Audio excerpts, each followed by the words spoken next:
when I answered the phone, they were like, "You apply for the job," and I'm like, "I did. Well, let's see where this goes." But I had know nothing about policing, nothing, except when I got arrested when I was 8. Hey, I'm Dave Rubin, and just a quick reminder to subscribe to the channel and click the bell so that you actually see our videos. A pretty novel idea, I know. All right, more importantly, joining me today is a former Arizona police officer and now the co-founder of the Blexit movement, Brandon Tatum. Welcome to the Rubin Report. Hey, thanks for having me, man. I'm excited to be here. I'm glad to have you here. You do realize that your shirt is going to trigger an awful lot of people on the internet. Well, I'm hoping so. I mean, I don't see why. We live in America. People should love the flag. They should love the concept of America first. So if they're triggered, that's their fault. You must feel very comfortable in my studio. I've got a flag over there, oh, yeah. big American flag oh, yeah. over there, Constitution, Declaration of Independence. Yes. So we're off to a good start. Cool. All right, there's a lot of stuff I want to talk to you about, and I've wanted to have you in here for a while. So first off, for people that know absolutely nothing about you, I don't know anything about your childhood upbringing, family life, that kind of stuff, before we get into law enforcement and Blexit and the rest of it. Okay, well, I grew up in Fort Worth, Texas. I'm a Texas boy, Cowboy fan, by default, I can say. I mean, they're doing good this year, so I like them. Yeah, legally you have to be a Cowboy I have fan. to be. Yeah. My dad is a Cowboy fan. You know, he used to work at the stadium, so I'm I guess, thrusted into the atmosphere of Cowboy Nation. So, but I grew up in Fort Worth, Texas. My parents were split my whole life, all that I can remember, you know, and it was slightly an adversity, right? Because we have my dad, his dad wasn't around, my mom, her dad wasn't around. My grandmother, uniquely enough, had my mother at 12 years old. Wow. She was raped and she had my mom at 12, you know, so that was kind of the foundational idea of kind of how me and my brother was raised. Both parents are really good parents. My dad is a firefighter. He's actually a chief. So I grew up in a very diverse background, you know, because we had a lot of my mom's side of the family, what I would say was poor, uneducated, poor. High school graduation was like going to college on my mom's side of the family. A few of my family members are doing life in prison. So I come from a diverse type of atmosphere, you know. You have the good, the bad. My dad did a wonderful job raising us. We lived with both my mom and dad. Went to different schools, private schools, public schools, but my high school was Dunbar High School, Paul Laurence Dunbar High School, named after the famous black poet Paul Laurence Dunbar. It was violent, man. It was violent. You know, people pulling guns on each other in the parking lot, fights. Wow. I mean, people come off the streets fighting in the school. But what it did do was it presented a atmosphere where we can excel in athletics. And I can say, let me go back to when I was 8, because that was one of the pivotal points in my life. At 8 years old, I got arrested for smoking marijuana in a vacant house. Old. And 8 is when I stopped smoking marijuana. When I was 7, we used to smoke marijuana with my cousins. And when I say marijuana, for people that know about smoking weed, we weren't smoking joints, we were smoking blunts. Yeah. My older cousins would go buy weed, and then we'll come together and we'll smoke it. My parents had no idea what we were doing until we got busted that time when I was 8. My brother was 10.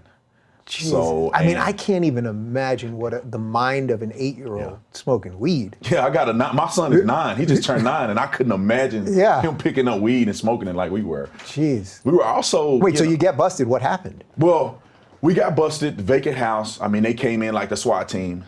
They put guns on us and everything. And they put us in a squad car. We went to the detention center. And we initially thought that they were going to call my cousin's parents, because their parents really they didn't care much, man. You know, we're going to get in trouble. We were never going to tell my dad. It was going to go away. But for some reason, they called Mr. Tatum there.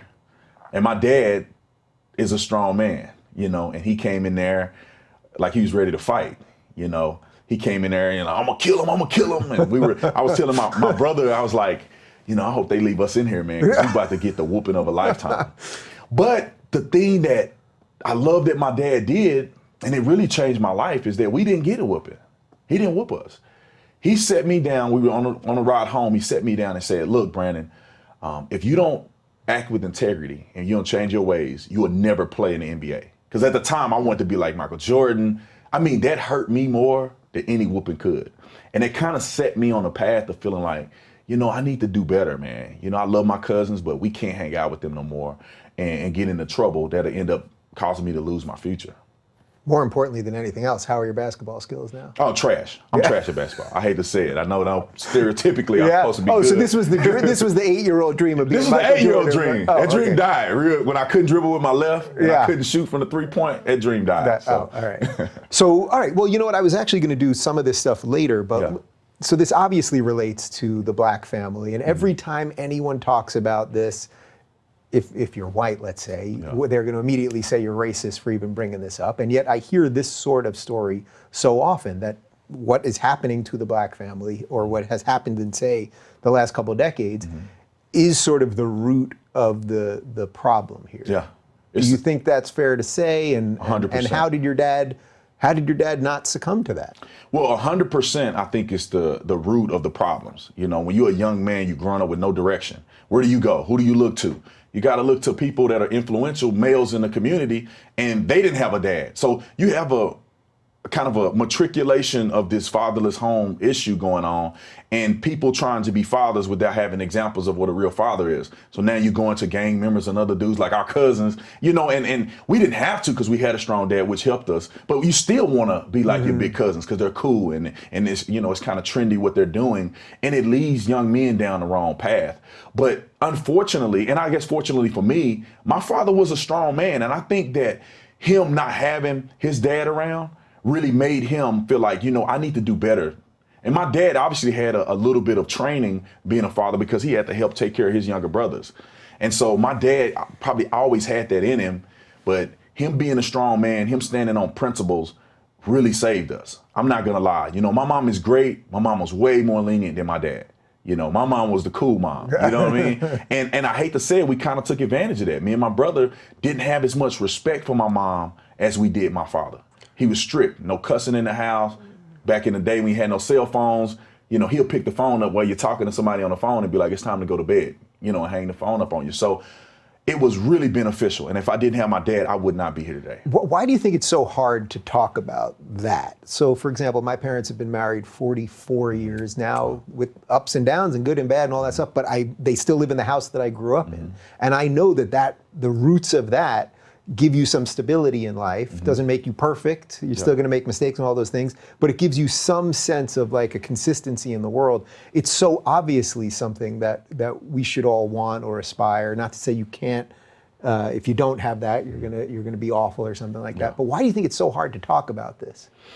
You know, because when you start to diss, or people take it as a diss to the fabric of who they are, the cultural identity, people get offended by it, right?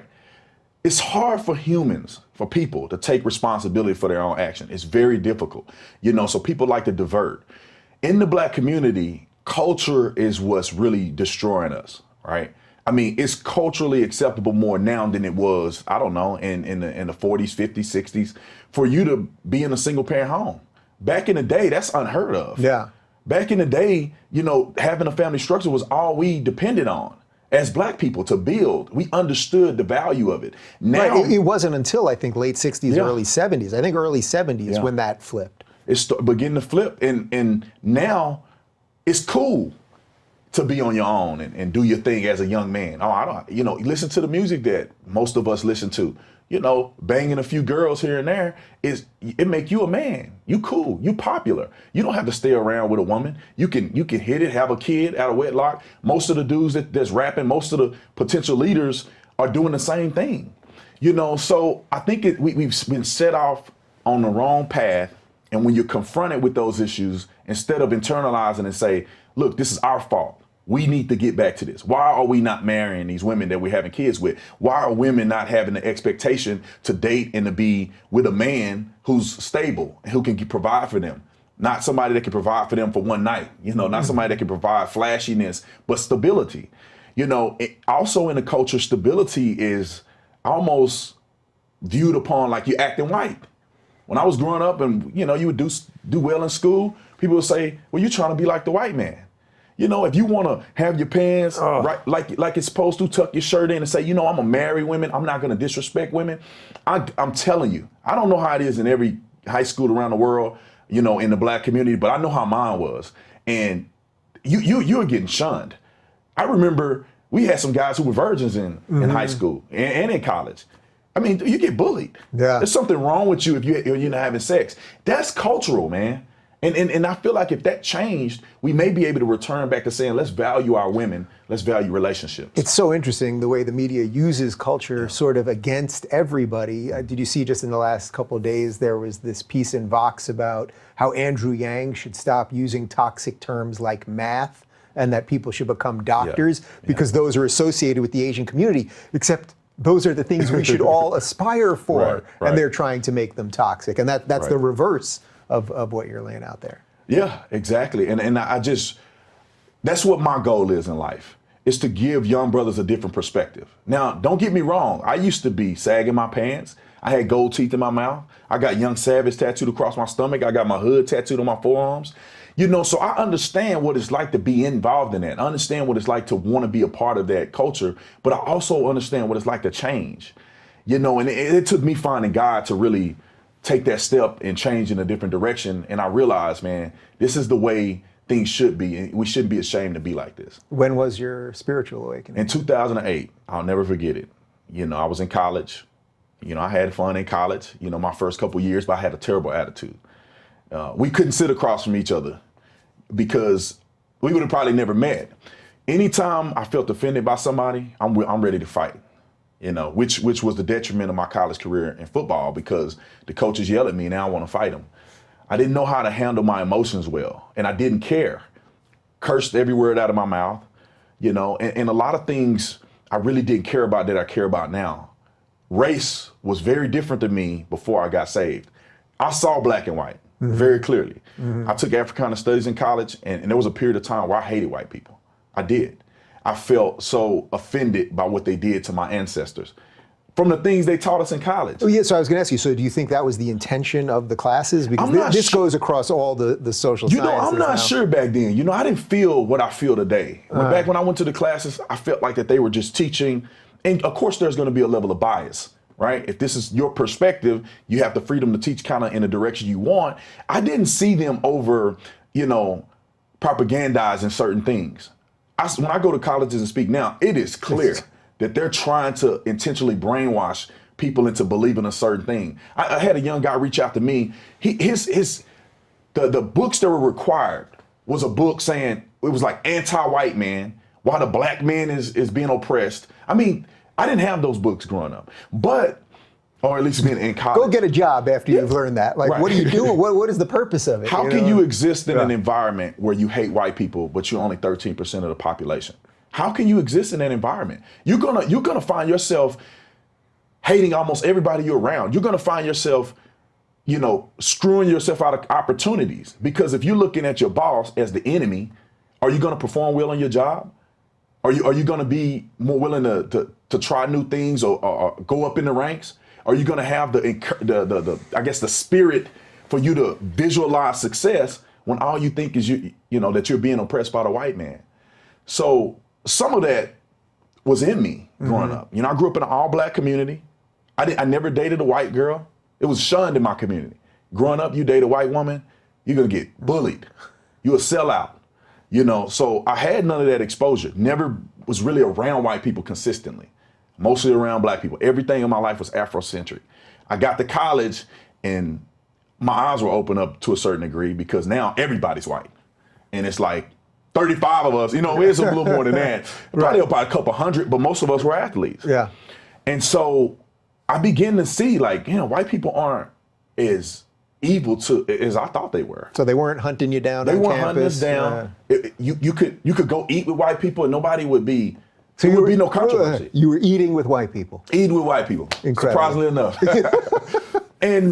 But you know, growing up, you thought there was going to be a lot of animosity. Yeah. You know, like, oh, they're mad because we in college. You know, I'm telling you, this is a real thing where you're like. What was that like, though, really? Like, it sounds silly, eating with white people, no one's hunting you down. Like, but like that transition, as you were starting to realize it, to break the old mold of thinking, like how hard is that?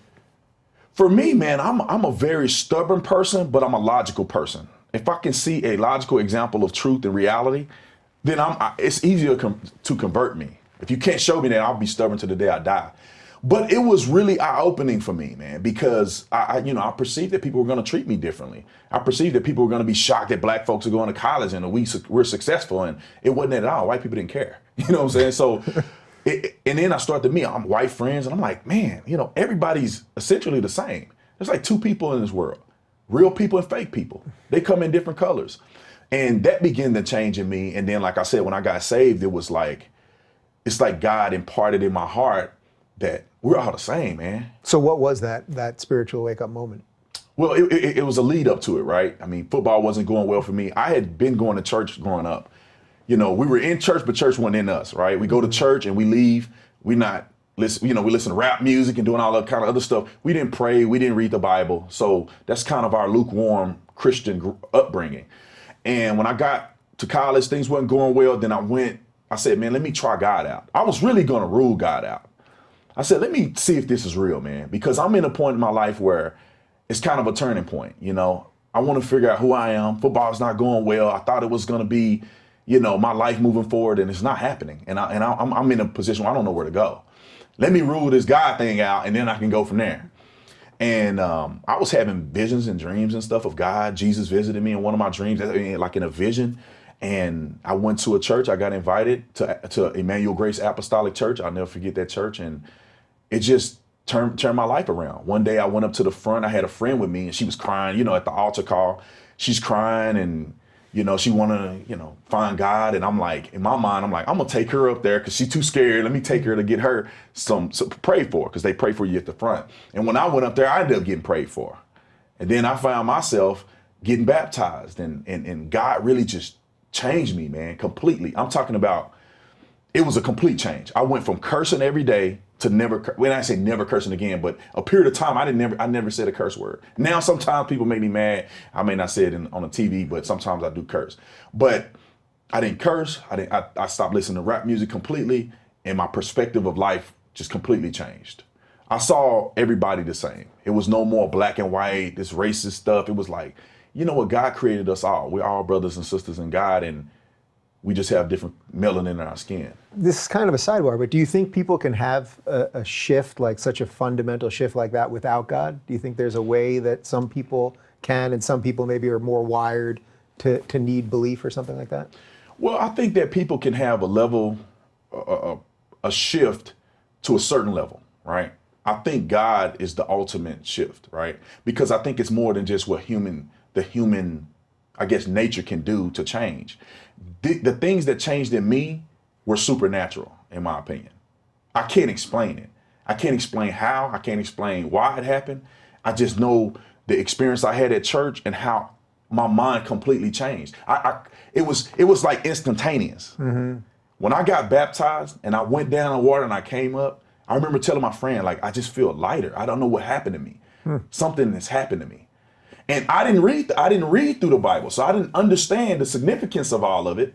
I understand that I needed to do it. I understood a parcel of it, but I didn't understand the significance of it until I read the Bible and I said, that's what happened to me.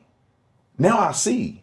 And now I understand that the power of God can really change you to a level that you couldn't get to on your own, in my opinion, like a endurance sustainable level, if that makes any sense. Mm-hmm. It's like more of an endurance to it, to where to the end of time, you can really tap into something that's just supernatural. And I see it being so when you read the Bible. You read through thousands of years of, hundreds of people having interactions that never met each other. Very similar situations. They never met each other. They lived in different dispensations of time, different parts of different countries. And they had the same experience that I had in 2008. And it just made me feel like there's something to this. There's something to it. So you have this awakening, and then you get out of college. Did you immediately go into No. I was 2008. I had a few more years. I graduated in 2009. I left football in 2010, so I graduated early. So then my life changed. My career changed. I was a good guy, on the football team. I was a leader. Things began to transition for me. I started getting heavily into church, things like that. I would witness on campus, all of the above. So with that new mentality, that new mindset, more of a tempered behavior, I was taking the gold teeth out of my mouth, all of the above. I get to the end of my college career, NFL draft, I didn't get drafted. It was heartbreaking. I mean, Yeah. I was devastated. And there are some reasons behind that. I mean, it'll take me all day to explain it, but my career didn't go the way I wanted to. What percentage were you looking at that morning? Like, were you like 90% I'm going to get drafted? I was 100% I was going to get drafted because my agent had talked to the Oakland Raiders at the time, and they said to my agent, we're going to draft him in the 6th or 7th round. He's going to be the only safety that we draft because of my athletic ability. I didn't play much at all at Arizona, but I was All-American in high school. I was one of the top players in the nation. I was probably I was what we considered a freak athlete, and so because of that athleticism, even though I didn't play at all, the Oakland Raiders still was thinking about drafting me. They told them they were going to draft me. We had a draft party. It was on my birthday. Oh. I mean, I've been man. praying about this, and I said, God is going to make it happen. And draft day came. He called me. He said, hey, they making some changes. I don't know what they're doing. They didn't draft me. Come to find out they didn't draft me because the college coach that they went and talked to right before the draft, he bad-mouthed me and talked really bad about me. And so my agent told me that that's why they passed on me. They didn't want to take a chance with me given the circumstances. So I was hurt, man. I was devastated. But I met a guy he was a tremendous mentor to me, tremendous. The guy, very successful, millionaire. I'll give you his first name was John. I don't know if he's comfortable with me giving his full name, but this guy was a entrepreneur, CEO of a major it was like a worldwide company that he owned, had his own private jet, all of these things. And his daughter played volleyball with me and my son's mom. I guess I could go back. Me and her ended up having a child at some point. But his daughter played with my son's mom, and that's how he met me. And so he mentored me through the process, and he told me something that was pivotal, just like my dad telling me that in the car. He told me, he said, Brandon, you pursue football as much as you can with everything you have. And at the moment in which it's not yielding any results, you need to put an X on the calendar and move on. And I tried it out for another year. I said, man, this is not doing anything. I put an X on the calendar while I was applying for the police department. So let me go back because there's some things missing here. During my college career, I met a young lady and we had a kid together. And we weren't married. So we had a kid out of wedlock, which was a whole story in and of itself because I was in the church, I was in the choir, and I had to sit out the choir. It was a lot of things that happened in the church because of this. I think it's important to say. So we had a kid and we were having a son. Me and her was on 2 different pages, right? I was into the church. We made a mistake, but I didn't believe in abortion. She, on the other hand, was pro-abortion. And I remember we had a conversation about it. She told me, look, I just want to see how far along I am. And that was our communication. I went to Planned Parenthood with her. At the time, I didn't know what Planned Parenthood was. I thought it was a little clinic for women and whatever. Now I know it's a little bit of a different perspective. But at the time, I didn't know. I went with her to see how far along she was. At the front door of the facility, she said, I want you to know I'm having an abortion. And I was hurt, man. I was hurt. People don't think that men matter in these women choice situations, but they do. That's my child. So she was going to do it regardless, She was gonna do it. regardless She of didn't even what tell me. they were going to say related to timing or whatever. Right. She didn't tell me nothing. She had already orchestrated the thing, but she waited to the front door to tell me. I sat in the lobby and I prayed and I said, God, please don't let her do this. Please, like, this is my son. I know we made a mistake with fornication, but I don't believe in making 2 mistakes. I don't believe in this. And I prayed in there for I don't know how long. I leave, get back in the car, maybe like an hour and a half later, she comes out of there crying profusely. And I thought she did it. And I said, I was hurt, but I said, she just went through a difficult thing. I'll try to support her emotionally. She came to the car and she cried, and she go, I couldn't do it. Wow. I couldn't do it. I got to give her kudos because my son is 9 years old now. And so that situation happened. I thought it was pertinent to kind of bring it up. So fast forward to the end of my college career, the football thing, she was pregnant and she was getting ready to have our son, or she was close to having our son at the time. Then I had to make a decision, put the X on the calendar for football and go to something else because I need something more sustainable. I applied for everything in the city of Tucson. I had a degree. I got hundreds of no's. One day they called me And it was after an argument that me and her had, obviously. So we had just argued briefly on the phone about the engagement ring or something like that. Nothing major. And I tell this story because it's always funny to me how this happened. We had a little argument the night before, wake up the next morning, and I get a phone call from the Tucson Police Department. And initially I thought she had called the police on me, like she was mad at me. I'm like, why would she call the police on me on a basic argument like that? She want me to go to jail. But when I answered the phone, they were like, you apply for the job. And I'm like, I did. Well, let's see where this goes. But I hadn't know nothing about policing, nothing. Except when I got arrested when I was 8. in the agenda that you feel, growing up in the black community, feeling like the cops always have to get you. And I did a ride along, man, and it changed my life. Officer Sean Payne changed my life during that ride along, and that kind of set my career up. So you become a police officer. This is sort of a 180, as you just said, from where you started. Right. What was the most eye-opening thing about being an officer? It was the idea that I had no idea what police did, and I thought I did, right? Watching cops, listening to people online. I realized that people that have never put on a badge and actually served as a police officer, they have very limited understanding of policing, period. I mean limited to like 10% of an understanding, even less than that. If you know somebody that's a police, you may have a little more, but I had no idea. Completely a different world. It's completely a different job than people know about. Emotionally, legally, the training. I mean, all of that is completely different. And if I got a taste of that, even after all the training, my first arrest was where I was like, this is real, man. This is real. I really have the power to take somebody's freedom away. And this is not a role player, what we call them in the academy, where somebody's faking to be a criminal. This is a real person with real emotions, a real life, and they can really kill you too. And that was a pivotal point and an eye-opening point for me. What was it like? Did you ever go back to the old community and the guys that were giving you the weed as an 8-year-old? Saw you in your uniform? No, growing up in Fort Worth, I became a police officer in Tucson. You weren't wearing. But there was remnants of that, right? You had a black community in Tucson, and you arrested people that looked like people that you grew up with, act like people you grew up with, like my cousins and grandma, And so dealing with that kind of give you a little, flashbacks of what went on. And I got to see it from both sides.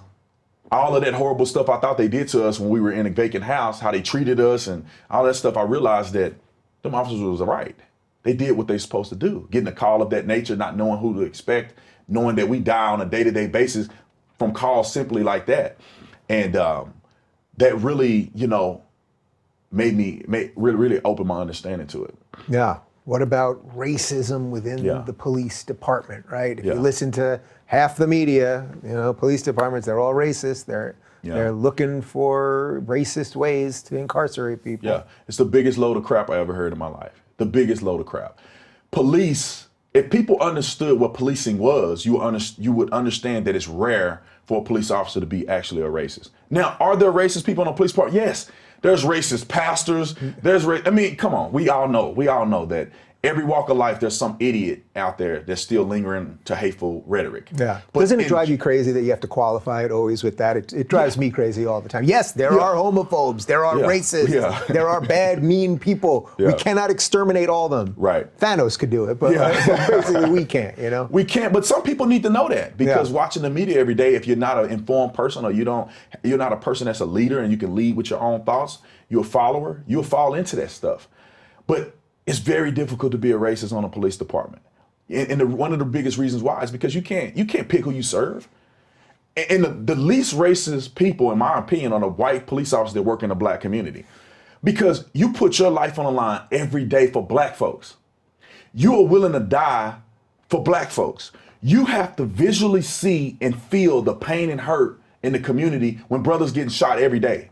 People don't realize that police are the ones got to put those young brothers in body bags. I don't care who you are. When you see a young man with his brains hanging out, clinging for life, maybe even pleading for his life, gurgling in blood, the age of your son, the age of your nephew, cousin, somebody that looks like your mom, your grandmother, a young baby that's been shot through the head from a drive-by, I don't care what race you are, man, it messes with you. And for people to think that these white officers are these cruel, evil people that don't have any sense of emotions or attachment to human life. These people are the people that are pushing this rhetoric are evil and liars. You put these young people in body bags every day. You go to their mom, grandmother, and you look that lady in the face, trying to hold back your own tears because you could only imagine losing your son. Some of these women have lost all of their children to gang violence. And you got to look her in the eye and you got to be strong for her and everybody else and say, I'm sorry, but he's never coming back. And that's what people don't understand happens. And I also believe that it's racist, in my opinion, to make the projection that white officers are targeting black people in the community. And one of the main reasons is that you would have to assume that all black people are bad. Think about this for a minute. If officers are afraid of black people, that means that all of them are doing something that will lead officers to be afraid of them. That's not true. Yeah. It's only a few dummies that are destroying the community. What about grandma now, who've been robbed? They call the police for help. Some women have been raped. They call the police for help. Officers are seeing another side of black people that they don't want to tell you about, but they project it so people can be divided. And I think that's the biggest thing that bothers me about it. So since you were probably uniquely positioned in Arizona as an officer to go to some of these communities and talk to some of these people, do you think you were able to wake up some young kids that were up to no good in a way that maybe a white officer just wouldn't have been able to, as well-intentioned as he might be? I think young people and black people in general, you know, I was considered the black person whisperer, right? I'm serious. Like, we would go on calls and black people would be like, oh man, F that, you know what? I don't want to talk. Man, where the black officer at? Man, come on, brother. Tell them that they go to jail just like they would with the white officer. But somehow they felt compassion because they felt they can identify with me. And a lot of times they would listen to me articulate to them, brother, that ain't what you think it is. They didn't pull you over because you black. You think they care about your color of your skin? You got pulled over because you had a suspended driver's license or your suspended registration. Stop jumping to that conclusion because you are creating a scenario of frustration and conflict that doesn't need to be had. An officer just comes over to you doing a routine, what we call routine traffic stop, and now you hype. Oh, you put me over because I'm black. This is what that means to an officer when you say that, is that I'm a racist, right? Yeah. And I don't have any integrity at all. Yeah. And I didn't waste it all these years developing, building what I've established, and you're telling me that I'm willing to throw that away and I have no integrity, I don't care about my family, I don't care about my pension or nothing, because I want to racially profile you as if I'm that shallow-minded. Well, you better believe you're probably about to get a ticket. You know, and I think people don't understand that they start the conversation off very wrong when they do that. A lot of officers let it go. Yeah. But some officers that you catch on camera, sometimes they don't take it lightly. Did you also get the reverse of that, though, where you'd go into these communities and then they'd see you and be like, well, this guy's the sellout. Yeah. Why would we talk to him? Sometimes it would happen. More often than not, they felt that they can identify with me. One reason why I think God kind of put an anointing on me that allowed me to reach people uniquely, black, white, or whatever. The fact that I didn't curse on the job helped me reach people uniquely. Because when the stuff is hitting the fan, the only person that sounds as if he has integrity, or not just integrity, but sounds like he's calm, just because I'm not yelling curse words, people attract to me. I feel like God gave me a gift to communicate as well. So I was able to communicate with people and talk people out of suicide and all kinds of stuff. What do you make of just sort of how the media treats all of the shootings, and that, certain shootings, if it's a white cop and a black suspect, then we treat it a certain way. If it's a black cop and a white one, we treat it differently. A lot of times the same people who are outraged over it one way, then the next day it happens the other way, then they ignore the story. The way where everyone's playing this really twisted game with policing right now. There's money in black people's emotions, right? We're probably the most emotional people, a group of people, if you want a group, in the country. Twice as many white people have been shot this year unarmed than black people in America. Almost every year, the case is that more white people get shot unarmed than black people. And white people are not going to be doing what black people are doing, right? I don't see white people protesting. I remember in New Mexico, they had a shooting in New Mexico. The officer shot the guy in the back. He was mentally ill, shot him in the back. I thought it was ridiculous for him to shoot the guy with the rifle in the back from such a distance. Killed him. It was a bad shooting. I think the officer got fired. They all got in trouble. White people aren't out here protesting. Black people, for some reason, I don't know if it's the legacy of slavery that got us in the mentality of feeling like we have to defend and be mob-like on certain occasions, but we are going to protest. Right, wrong, or indifferent. The man can pull a gun and shoot an officer and he gets shot back. We will protest. I've seen it with my own eyes. The media understands that. So they don't care nothing about nobody. It's about if it bleeds, it leads, right? They know the black people are gonna act a fool. So they're gonna cover it. They're gonna showcase it. They're gonna act like there's this outrageous rate of white officers killing black people, which is not even true at all. White officers, or you say white officers in general, place in Philly is 50-50, black and white. Yeah. But officers kill more white people, twice as many white people, as black people in shootings where people are armed. They kill more people unarmed, white than black. And here's the thing that people always bring up, well, there's more white people. Police officers don't deal with every single person in the population. They deal with the criminal element of the population. If you look at African Americans in America, we make up 12, 13% of the population, yet we commit over half of the murders in this country, over half of the violent crimes in this country. So the bulk of criminal activity is coming from a small, let me clarify that. 13% of the population is way overblown number. It's more like 6 or 7% of the population. Because when you take out older people, young people, women, it's mostly young men between the age of, 16 and 35 that are doing the bulk of these crimes. So let's say 6% is committing over half of the murders and violent crimes in this country. When you look at it like that, police have an overwhelmingly higher presence in the black community dealing with the criminal element, yet they shoot more white people than they shoot black people. If you look at the proportionality of numbers, it's actually a less likely chance per capita that you get shot as a black man as opposed to white people in America.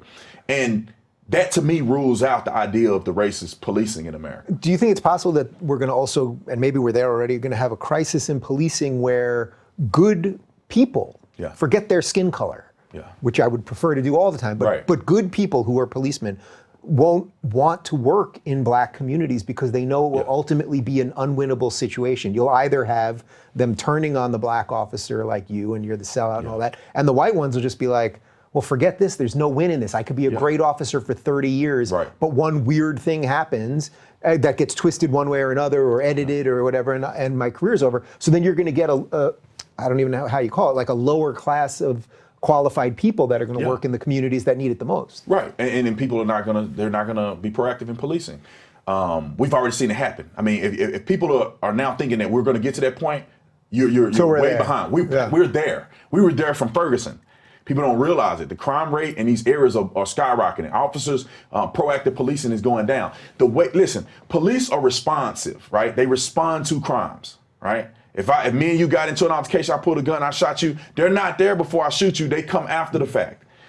But the greatness of policing, if it's done properly, is proactive policing. Therefore, they've already had contact with me, understood that I'm a danger, I've probably gotten arrested for crimes I've done before I shoot you. That is the way you police. But the reason, what they're doing today is they're killing the spirit of officers being proactive. Because you see a guy doing a hand-to-hand. People without the experience in law enforcement will say, oh, it's just a hand-to-hand. No, that hand-to-hand has killed so many people in the community with drugs and crime and all this other stuff. We see that. We arrest the man hand-to-hand, we get into a scuffle with him. Now, police brutality, we get fired. Officer sees hand-to-hand and say, I'm not going to care more than the community does. Because it takes a lot, man, for you to risk life and death every day, putting your family through that, and you want to, at the end of the day, you want to get your pension. And you lose your pension over something you did correctly, over something that you were justified in doing, but because the community became outraged, you lose it all. We saw it in Baltimore. All you got to do is look at the stats. Baltimore, huge reduction in applicants. California, huge reduction in applicants. And we've seen this on the Tucson Police Department, and they won't tell the public because the chief is a piece of crap, but we had to dumb down the scores because we didn't have enough qualified people to join the police department. When I was there, you had to make a 75 or above. And this is a test that you can't study for. You got to come out the gate having a basic understanding. Now, I think they put it down to like 40%. Officers on the department are like, and I'm going to tell you this, any department, you can look at the stats. Tucson is a big example. When they did this a while ago, you see officers getting fired all the time, officers doing bad stuff, they're skipping over backgrounds. It is making policing in America more dangerous by the rhetoric that they're spewing, which is false. These are lies that they're telling you. Michael Brown, They're still talking about hands up, don't shoot. Lie. Eric Garner, I will fight to the death about the justification of use of force against Eric Garner. Tamir Rice, all of these shootings and all these things, if you're a police officer, you understand that these are justified uses of force. People conflate the two. Justified killings is what they call it, or killing somebody versus the justification of use of force. There's a big difference. They weren't trying to kill Eric Garner. The dude was fat, overweight, heart condition. You use any force against him, he's going to go into cardiac arrest. He's like a ticking time bomb. They weren't trying to kill Tamir Rice, the young kid, that he had to pull the gun on him. He got put in a bad position. He used force against him. Unfortunately, that one shot caused his death. So people begin to conflate the two. We can never address the real issue because we're not talking about real problems. Right, and the interesting thing is, of course, you're not defending the incidences when they're genuinely are bad guys. But what people always forget about is that constant threat that you guys are under. You just don't know what's going to happen on a knife's edge, whether that guy has a gun or the other thing. So sometimes you have to be what would, I guess, appear to be visually more careful than maybe the average person would want you to be. Well, this is what they teach you in academy. And I know this is not popular. People will probably be mad at me for saying this. We get taught in academy, and when I first said this to me, I thought it was the most extreme thing in the world. I'm like, oh, they going too far. What they teach you in academy is that you, and not everywhere, we're in my academy, you have to be prepared to kill every single person you interact with. You have to be prepared emotionally to kill every person that you interact with. Because if you're not, you're going to die. You're going to get killed, and you're going to get all your other buddies killed. So you have to be able to have the mindset that at any moment this person can turn on me, whether or not they're a kid, whether or not they're an elderly woman, because we've seen the spectrum of officers getting killed by all kinds of people. You have to be prepared for that. And people don't understand our perspective. This is not a video game. You don't get to hit the reset button. When you die for real, and you're gone forever. And the unique part of what we see is that we see people die every day. We see the last breath. We see a person pleading for their life. And in the officer's mind, it's like, I don't want to look like that when I die. I don't want my family to see me like this guy. I don't want to be at my last breath not being able to talk to my son on the phone. You need to do the right thing, or if it's me or you, I'm going to win. People pose threats all the time, right? You just think about how many. I pulled my gun when I was an officer 4 or 5 times a week. People have guns. I didn't escape death. I don't know how many times. People don't see that side. Every officer has their own perspective about life, right? We may go to the same call. You may have been shot before. I've never been shot. So I'm green behind the ear. I'm driving in there, no caution. That other officer may have a reflection in the mind of, man, last time I got shot because I did this. Last time I got shot, I seen the guy pull it from here, but I didn't react fast enough. They get to the call, here he go, pulling, now he's shot. You get what I'm saying? So the moral of the story is that we do go through a lot, and if people understood, they will be able to see these shootings in a much clearer light. All right, so let's shift this a little bit to politics, which will get us to Brexit. So most of the cities, and you mentioned Ferguson, you mentioned Baltimore, the cities where there are the most shootings, Chicago, we can go through the list of these cities. People don't seem to want to accept this, or at least mainstream media doesn't want to accept this, that these are Democrat-run cities. But I thought Democrats like black people more than you mean Republicans. I mean, what's the problem here? Something's not adding up. Because it's not true. I can't believe it's like if the standard is 2 + 2 is 4, and you see an equation that says 2 + 2 is 3, it's something wrong there. People are not. It's politically expedient for them to evade the issue. And you say, well, the virtue of having a D behind your name is no, it's not. It's the policies. Think about this. Who's anti-police? Democrats. And what are they doing? They're causing police not to act. They're causing police to be the enemy of the people. People aren't snitching. They're not cooperating with police. Now crimes aren't being solved. Those things have issues. They want you to be on food stamps. They don't want you to be independent. They don't want you to go out and get it on your own. They don't want jobs to come to your community. They don't want that. They need you to need them so they can win votes. When you say they, are you talking about like the Democratic elite? You're talking about the political class. Political class. Because I believe, even for, you know enough about my political evolution, for as frustrated as I am with the lefties these days, Most of them, I think, are just misguided. I don't think they're bad people. I don't think they're really trying to screw over black people or something like that. The elite do it, and they're easy bumper sticker answers. Give more money to this community for this. Sounds good. Get the police out. Their police are killing. Like, it all sounds kind of right, but I don't think the average person actually believes that. No. But it's breaking through that layer of craziness. It's not the people, right? Yeah. You can even look at this in a spiritual sense of a pastor, right? The people, the lay members, are receiving information from the pastor in hopes that he's acting in good faith to project the gospel, right? He said he got a degree. You believe him. You're learning from him. People in the Democratic Party, the people, the lay members, they are listening to these politicians, hoping that they're telling you the truth about immigration. He said Republicans are all racist. Right. So you're hoping that they're telling you the truth, but they're lying to you. And it's the people at the top. Most of these Democratic people that are running for Congress, I'm not even every Democratic person in the House. There's some people that are like, they're more reasonable. But the party line idea, the party line politics is what's destroying people. And it's almost like this. Look, I equate slavery and then the freedom of slaves to the Democratic Party today. And this is how I compare the two. When slaves were on a plantation, they knew it was wrong, whatever the case may be. The slaves didn't want to be there. But when they got free, what did the slave master tell them? Oh, wait. How are you going to survive out there on your own? Who's going to take care of you? You're going to have food. We can feed you. We'll take care of you. Make sure you're safe. Stay here in slavery. And a lot of slaves did. They felt comfortable. They didn't want to go out on their own and risk the big bad world. Become entrepreneurs. Be free. The Democratic Party is almost the same similar concept because black folks need to be free. We need to understand that we can be entrepreneurs. We can be flight attendant. We can do it all. They don't want you to go into this big bad world and fail. Failure is only a pathway to success. If you never fail, you will never be successful. They don't want you to get off the plantation. They want you to stay so they can coddle you. And then our communities become desolate.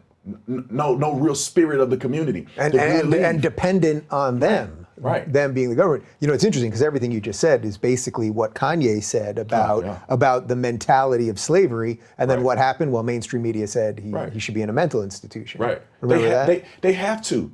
These people are working together. I don't know if it's people behind the scene paying money or what. They're working together to push an agenda.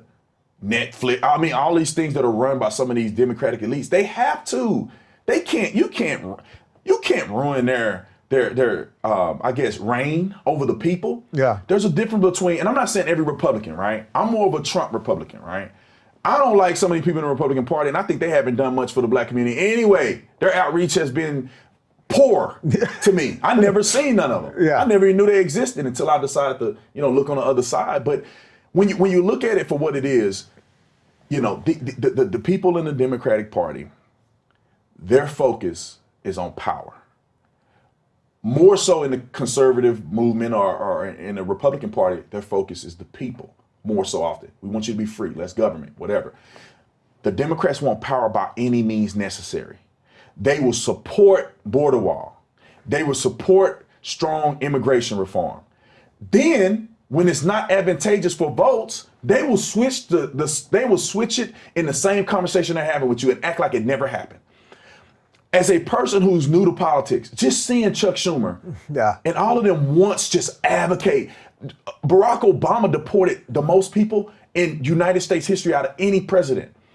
And then they turn and they cry on TV. And they make up this stuff. They tell you if you come to a port of entry, you're going to be separated from your family, which is a lie. If you come to a port of entry and you seek asylum, you go through a process for them to verify your asylum seeking request. If you get busted over here or you trying to sneak through the border, that's when you get separated because now you're going through a criminal proceeding. They know that, but they'll never tell you because they need the votes. They need power. Why haven't any of these candidates been pandering as much to black folks? Think about this. They speaking in Spanish. They on there talking about they gonna give every illegal free health care. Yeah. They want to get housing. Why are they not saying we're gonna fix Chicago? I think I know where you're going. We're gonna fix the school system because we are being replaced. We 13% of the population. How much do our vote really count? Now the Hispanic community or even the legals are coming in by the millions. I don't know, in about 10 years. They'll never need another black person again to vote because our vote won't count. Well, not only that, but if you get 90 some odd percent of a group's vote, then you don't have to give them anything. If you know and that was the brilliance of Trump saying, well, what do you have to lose? Yeah. Because, all right, we're giving this group 90 something, I think it's 94% or something like the year In some before. areas it's 100%. It's mostly on the 90 percentile. Yeah, it's like, well, we don't worry about those guys. We got them taken care of already.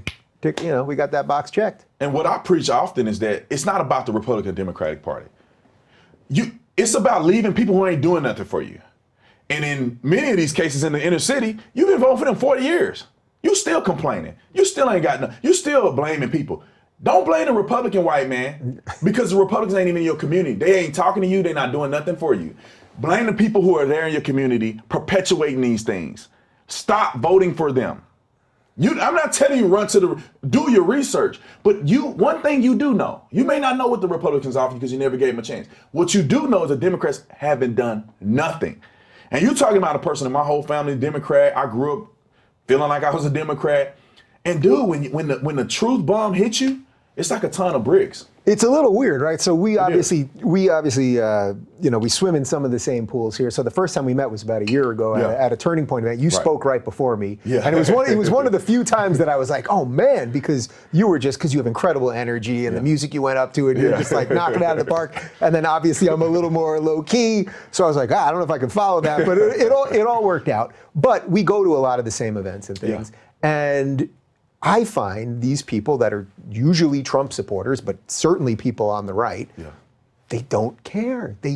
People can't, when I talk about it, they almost can't accept it. They don't care about race. They don't care about sexuality. They don't care about gender. They don't care about any of these issues. They're really just saying, let me live.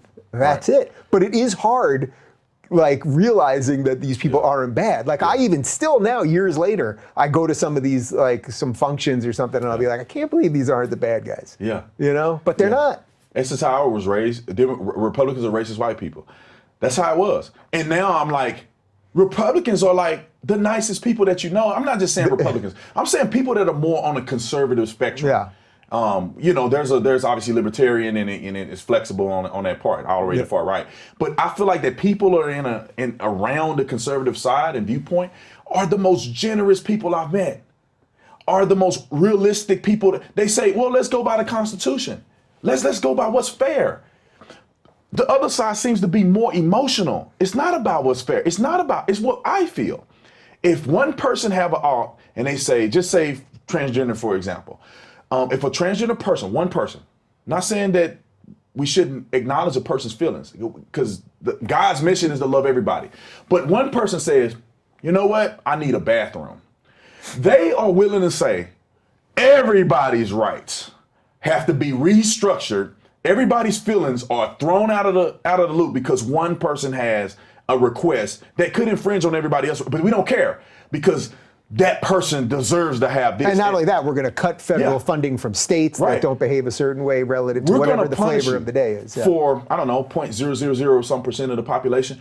I don't feel like that's right. Conservatives will say, well, let's see. If the person don't feel like, they want a separate bathroom, how can we remedy this and everybody be happy? Maybe they can identify a certain way and then use something that they look like. Or maybe not. Well, that's the irony. Trans people have been using bathrooms for decades. I never in my life, and I guarantee trans people have come into the restroom because they look like what I mean. I've seen trans people, men that turn into girls. They got beards and everything. Yeah. I'm not checking your crotch area, man. You come in here, you look like a dude. Some dudes that are biological dudes, they look crazy. Who knows? They may wear long hair or whatever. But who cares, dude? Nobody Just cares. don't be in my stall. Don't be looking at my stuff and we ain't got no problem. And I don't think people do that. Yeah. I guarantee you that trans women, I think that's men to women, they've been going into the women's restroom forever.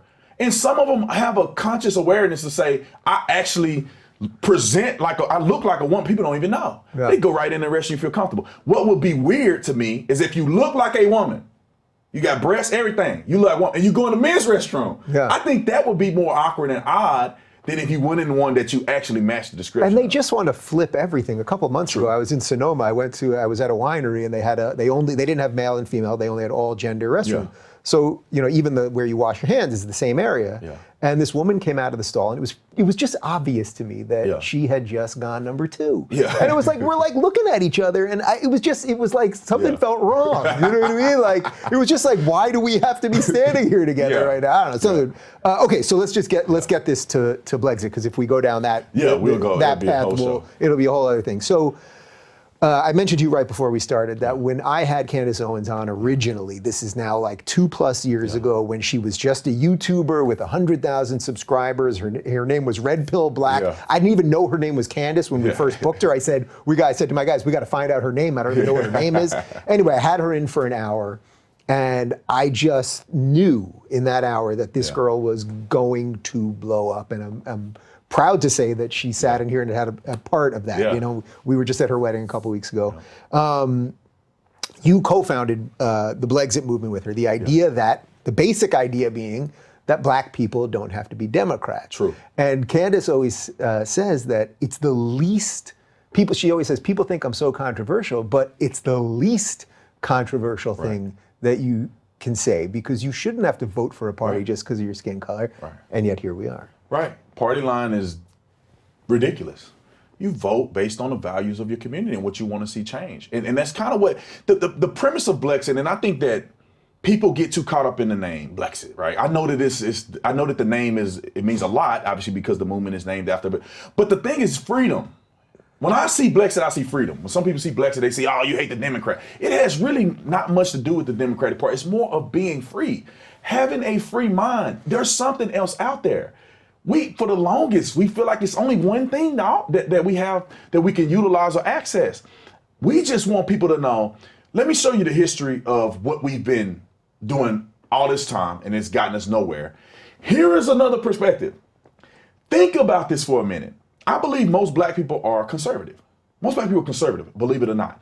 Even black criminals are conservative. All you gotta do is think about it for a few seconds. If you were to sell drug dealers, I have some of my family, cannot confirm or deny if they still doing it. But you have drug dealers selling weed. Name a drug dealer that want government intervention. Name a drug dealer that want to pay taxes on it. Most drug dealers are libertarian. Name a drug dealer that's like, hey man, you wasn't hustling all week and putting your life on the line. Maybe you were sick that day. Let me give all my drug money and split it with you because it's fair. It's never gonna happen. Name a drug dealer that don't have a gun, that don't want their right to bear arms, per se, to protect themselves. And I know it's a weird analogy, but I think that it resonates because in the community, those things are not just the criminal element of it, but the conservative ideas. Right. So give me a wider example than just the black people as the criminal there. Let's widen that a little bit, right? Do you mean on social issues also? Think about this. The most religious people, I think, per capita, is black folks. We go to church every Sunday. We shout in charismatic churches. I mean, we'll throw a scripture at you in a minute. We are the most conservative culturally, in my opinion. At least growing up, we were that way. My dad didn't let you make excuses. What do you mean you want somebody to hand something to you? You better work for what you got. My dad started at 18 years old on the fire department. Now he's the chief. My dad didn't put up with that. It's unacceptable. You don't want to be a coward. You're a strong man. These are the things that grandfathers used to say too. And a lot of people in the black community still have remnants of that. Grandma is strong. Grandma used to say, it's either hell or jail if you want to act like that and sell drugs and be that way. Black people adhere to that idea. The structure of entrepreneurship, being an individual. Think about music. Think about culture. Black people dominate culture because we created a unique idea on our own in many ways. That is more of a conservative idea. We don't want to be followers. We don't want people telling us what to do. We've always pushed the envelope as a community. That's, to me, more of a conservative idea. Look at the entrepreneurs going from drug dealing to being billionaires, Jay-Z and all these other people who took advantage of saying you can turn your life around and you can be an entrepreneur. You can make it as high as you want to. Oprah Winfrey, you can keep naming them. I'll tell you one that people really don't talk about is Madam C.J. Walker, who's the first female millionaire out of any race in the early 1900s. Millionaire. They got pictures of her with white people driving her around in the early 1900s. So we have always understood the entrepreneurial spirit. And for some reason, we believe that the Democrats are that side instead of the Republicans, and we've been confused, in my opinion. So back to Blexit, if we only understood I think we would change. We've seen people change. Do you feel it breaking? I do. Because the other thing I said to you right before we started was the day that all the Democrats started talking about reparations, I called Candace and I said, "This is because of you." Yeah. She caused such a freaking split where it needed to happen that suddenly the Democrats were like, "All right, guys, we're starting to lose you. How about some cash? Stay with us. Here's whole cold hard cash." Yeah. And what's the number? I mean, that's the other thing. It's like there's never going to be a number that's enough, right? Yeah, and it's because reparations in itself is the stupidest idea ever. Because how you gonna pay it? We pay taxes still. What, they gonna not let us pay taxes? I'm gonna pay for my own reparations if I were to get it. Think about this: how much money are they gonna give you? Well, they'll tell you that they're going to take it from billionaires. I mean, that's and give you how much though? $1,000 ain't gonna do nothing. People blow that in the weekend. $10,000 is nothing. $20,000, $30,000 generational change. $100,000 may not be enough. And then if you don't know anything, if you're not educated, you don't know anything about finances, $100,000 is gonna last you what? I don't know, 4 months. I've had a friend that had $2 million. I think she got $2 million from a settlement, blew it all, have nothing to show for it. Damn. That's not what just giving somebody money is not gonna help them at all. But that's well, that's and also story. it never would be enough. Not just the literal amount, but like, okay, so let's say you gave every black person $50,000. Just pick up a number. Well, now you're 2 generations past that, right? And if the left just keeps going off the deep end, their grandchildren are going to go, "Wait, you sold us out for 50 grand? True. That was nothing." True. You know, it's just it's almost the reverse of the way human psychology actually works. Right. And then everybody knows when you give a person something, you just hand somebody something, they don't appreciate it as much. What kind of growth potential? Give me a better education. I don't need reparations and money. Fix these doggone schools with the money we already giving you. I mean, it seems like common sense to me. So do you think going 2020, and you're obviously a Trump guy, do you think there's going to be just a seriously massive shift in the black vote? I think it's going to be a shift in the black vote. I'm not sure how much the turnout is going to be, if that makes sense. I think a lot of people are leaving the Democratic Party. I think that's the biggest threat to them, is that people may not be on Trump train yet, right? Trump is like on a SWAT team where you have the ram. The first person banged through the doors, shards going everywhere, it's chaos, you throwing flashbangs in there, everything is confusing, and then the people that come in are smooth after him. Trump is causing a lot of the ruckus. I believe that you may see more of it after Trump. The residual effect of what he has done, you'll have more people actually going to vote, because it is still a scary moment for black folks to even say they support Trump. People like me, what are you gonna do to me? I wear on Trump stuff all the time. What are they gonna do? They're not gonna fight me. That's not gonna work out well for them. So they don't say stuff to people like myself. But if you live in a family, whatever, it's very difficult. But what I will say is that when I first started doing things about the same time Candace did, me and her met when she was Red Pill Black. And, it was like 90-10 maybe, black folks, a ratio on my page. And even probably less than that. Now it's like 60-40. There's so many black people in my inbox, just flooding my inbox, saying, "Dude, you woke me up. I can't say nothing. My mom and them will kill me." Last year at Young Black Leadership Summit, I had to call a kid's parent on the phone because she didn't want her son to go because it was a conservative thing. I said, "Ma'am, get a boy a chance. Let him go." And she ended up letting him go to the event. But when he got home, they criticized him. His family wanted to do his dad. I helped him get prepared to have a speech with his dad. His dad wanted to have a sit down with him. Like, how to be a man. Yeah. His dad wanted him to sit down and talk about Trump. Yeah. It was just the weirdest thing ever, but I helped him prepare for it. But it's very difficult. But if you look at any of the polls, people I'm not a real poll guy because they had Hillary winning and I knew she was going to lose and she lost. But you can have somewhat of an indication of what people are thinking on the side of saying that about 20%, I don't know, Fox did one around 20%, the NAACP did one that people never talk about, around 20%, and I think Rasmussen around 30%. What about that moment during the State of the Union when Trump talked about all-time low black unemployment and they showed the picture of the Congressional Black Caucus and nobody applauded? It was, I don't know how other people felt, but to me, it really almost made tears come out of my eyes. Yeah, it was disgusting. It's like, why do we hate each other so much? Why do they hate the progression of black people so much? You hate your own people so much, and that's how I see it. Well, they wouldn't need a caucus much longer. Chris Rock, cops need a certain amount of crime, which I know is probably a little touchy for you, but like every group needs a little something to stay in business. And they know that they're going to go out of business if actually we stop worrying about what race people are. Right, NAACP, all these other organizations, are gonna, they're not, Al Sharpton, all of them are gonna be unemployed. Yeah. They're gonna What be a probably eating out pleasure of that trash would be.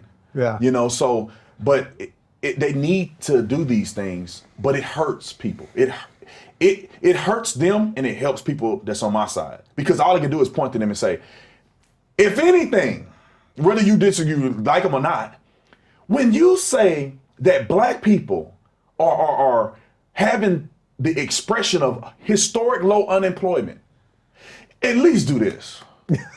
At least be like, Right. Can we get a snap, maybe, something? yeah. You sitting there on your hands? Listen, they are not a representation of our ancestors. Martin Luther King would be rolling in his grave so fast, he'd be catching on fire. He'd be rolling so hard. These people are evilness to our community. They are dead. It's almost like in the Bible, the Pharisees and all the people who were the leaders and rulers, and they were just doing all this phony stuff, and they didn't care about the people anymore. And it was all about them, and they're religious, all this stuff that don't mean anything. This is exactly what the black folks in these high positions are doing. How dare you help the black community and we didn't do it? You know what I'm saying? How dare you show us up? It's not about you. Yeah. It's about the young people that need opportunity. So that was a sickening moment for me, man. But I'm hoping, and it's like the house of cards somebody showed me. Everybody have their moment where that card fall and then I'll go down. My moment was when Barack Obama was trashing police. The card fell. People's moment is watching that Congressional Black Caucus sit on their hands and be like, y'all really don't care. This is a game to y'all. Card fell. People are switching. All right, so then as a Trump guy, I got one more for you to sort of wrap this all together. So for all the people that hear you, that hear so much, I mean, your message is so consistent with so many things that I talk about identity politics, frustrated with the Democrats, what's going on with the progressives, all of that. But there's still a certain amount of people, and I think it's a large amount of people actually, that know, they see all of it and they go, there's still an aversion to Trump, to whatever it is that Trump is. Yeah. Is there anything you think Trump could do to change that? I mean, he's facing a double-edged sword, right? If he's not controversial, if he's not standing up for himself, they're not gonna cover him properly, and then everybody gonna think he's a monster. He has to go on Twitter and be controversial. He has to draw attention to himself to a certain degree, which some people don't like. But people have to understand how significant Trump is in this entire big picture, right? I don't like everything he does. I love Trump, man. I'm a Trumpster. I don't like everything he does. Sometimes I wish he wouldn't get in the fights with certain people. Some people say it's necessary. Sometimes I'm like, come on, man. Sometimes when, he do some speeches or whatever, I wish he was more crisp. I wish he was more charismatic in certain cases. But I see the bigger picture. I'm looking at the Supreme Court justices. I'm looking at policies. I'm looking at him setting a standard for supporting law enforcement in this country. I'm seeing him set standards that I'm saying, okay, I'm okay with you not being perfect, but you're opening up so many more opportunities and doors that the next person that come in may be a little more polished, but you have saved America in the process. I don't expect people to feel like this man, and nobody does this anyway. They just want an excuse to be mad at Trump. The man is not a pastor. He's not my spiritual leader. So I'm not looking to him for morality. Get the doggone job done. Obama had it all, right? Shooting basketball, he was charismatic. He could sound sweet talking. Terrible bowler though. Yeah, he probably sucked at bowling and probably golf too. But he was, he was this cool dude that could talk good and he sound polished and he was hip and the rappers come to the White House. But what did you do based on what we elected you? Nothing. You almost ruined our country, in my opinion. Almost set us up for complete failure. I don't care what you do in your personal life. What does the job description say? Get that done first, and then we worry about everything else second. I understand people are going to be adverse to it. And that's why I said earlier when we were talking that Trump is the battering ram that's setting up this crescendo effect that once he's gone and another person with the mannerisms and the behaviors of America first that can articulate it in more of a compassionate way or more of a personable way, that person, all of the seeds that Trump planted, that person is going to water them and they're going to sprout. And so I understand this is kind of the way he has to be. But just get the job done. It's been a pleasure, man. I'm so glad we finally did this. And I have a feeling we will be out on the road together at some point. So thanks for coming in. Thanks for having me. And for more on Brandon, you can follow him at The Officer Tatum. If you're looking for more honest and thoughtful conversations about politics instead of nonstop yelling, check out our politics playlist. And if you want to watch full interviews on a variety of topics, watch our full episode playlist all right over here. And to get notified of all future videos, be sure to subscribe and click the notification bell.